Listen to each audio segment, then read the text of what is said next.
الرحمن الرحيم، وصلى الله على أشرف المرسلين وعلى آله وصحبه أجمعين. السيد عامل صاحب الجلالة على إقليم الجديدة، السيد الكاتب العام للعمالة، السيد رئيس المجلس الإقليمي، السيد رئيس المجلس العلمي، السيدات والسادة أعضاء المقاومة وجيش التحرير وأعضاء المجلس الوطني، السادة رجال القضاء والأمن الوطني والدرك الملكي والقوات المساعدة والوقاية المدنية وإدارة السجون وإعادة الإدماج، السيدات والسادة رؤساء المصالح اللاممركزة، السادة رجال السلطة، السيدات والسادة النواب والمستشارين البرلمانيين المحترمين، السيدات والسادة أعضاء وموظفو المجلس الجماعي للحوزية وأعضاء هيئة المساواة وتكافؤ الفرص ومقاربة النوع وجمعيات المجتمع المدني، السادة رؤساء المجالس الجماعية والمنتخبين المحترمين، السيد مدير وموظفو شركة التهيئة الحضرية مازاغان، السيدات والسادة رجالات الإعلام المختلفة، حضرات السيدات والسادة الكرام.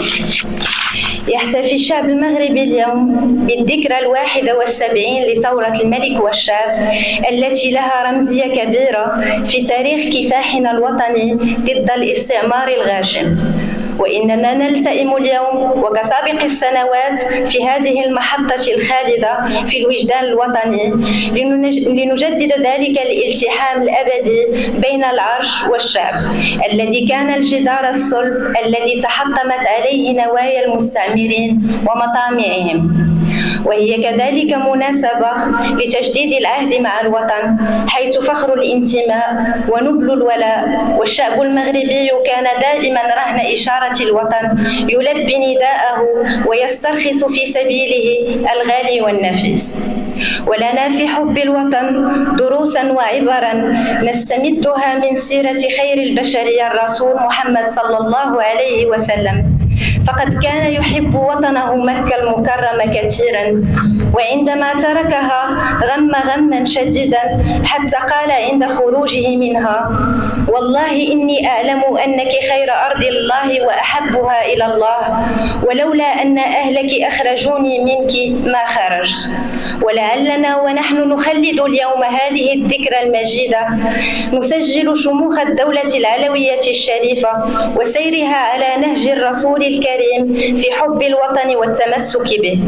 ذلك ما نسترجعه اليوم من مواقف شجاعة لبطل التحرير جلالة الملك محمد الخامس طيب الله ثراه، ومن حوله التفاف الأسرة الملكية الكريمة. لقد أحب محمد الخامس وطنه وفضل أن يكون الحلقة القوية في انتقال العمل الوطني من مطلب الإصلاح إلى مطلب الاستقلال، وتجلى ذلك في رفضه التوقيع على الضرائر الماسة بسيادة ووحدة المغرب، بل وفي أكثر من مناسبة جهر بوحدة المغرب واستقلاله في عدة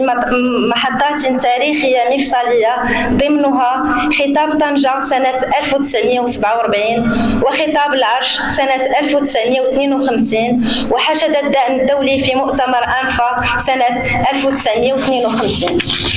وقد اعتقدت السلطات الفرنسية خاطئة أن نفي محمد الخامس والأسرة الملكية في 20 غشت 1953 ضرب لوحدة الأمة وتأثير على وحدة الحركة الوطنية، لكن جرت الرياح بما لا تشتهي سفنها، فانطلق شوط من تاريخ شعبنا المجيد كتب بدماء المقاومين وجيش التحرير في ملحمة بطولية ليس لها أبدا مثيل. حضرات السيدات والسادة، ها نحن نخلد هذا التاريخ المجيد في هذه الرقعة الطاهرة من جماعة الحوزية من إقليم الجديدة من وطننا العزيز، والتي تضم رفاة رجال صدقوا ما عاهدوا الله عليه وما بدلوا تبديلا. أعدمتهم السلطات الفرنسية بصك اتهام هو حب الوطن دون أن تدرك أنهم آمنوا بصدق أن حب الأوطان من الإيمان، وقدموا دماءهم سقيا لشجرة الحرية وارفة الظلال تؤتي أكلها كل حين. أجيالا متى ما ناداهم الوطن قالوا لبيك إننا مستعدون وعلى العهد سائرون، وراء جلالة الملك محمد السادس نصره الله لمواصلة الدفاع عن الوحدة الترابية وكسر شوكة الأعداء والمتربصين والاستمرار في معركة الجهاد الأكبر، معركة البناء والتشييد وتحقيق رهانات استراتيجية تنمي الوطن وتسعد الأمة وترتقي بها درجات في بناء الدولة الحديثة. فعلى أرواح شهداء ملحمة الاستقلال السلام والمجد والخلود، لشهداء الوحدة الترابية، وما التاريخ بظلام للمتفانين في حب الأوطان، فها أنتم ترون أننا نخلد الذكرى 71 لثورة الملك والشاب، وتشاء عدالة السماء أن نسجل إغلاق سجن العذير الرهيب الذي أنشأته فرنسا لقهر المقاومين، لكن ستظل هذه المقبرة شامخة إلى الأبد، وأحسن زاوية نلتقي فيها كل سنة لنترحم على الراقدين في قبورها، وأيضا لننتعش جميعا بشحنة شعور وطني أبدي عنوانه الكبير ثورة الملك والشاب، متواصلة لتحقيق التنمية المستدامة وراء القيادة الرشيدة لمولانا صاحب الجلالة الملك محمد السادس نصره الله وأيده،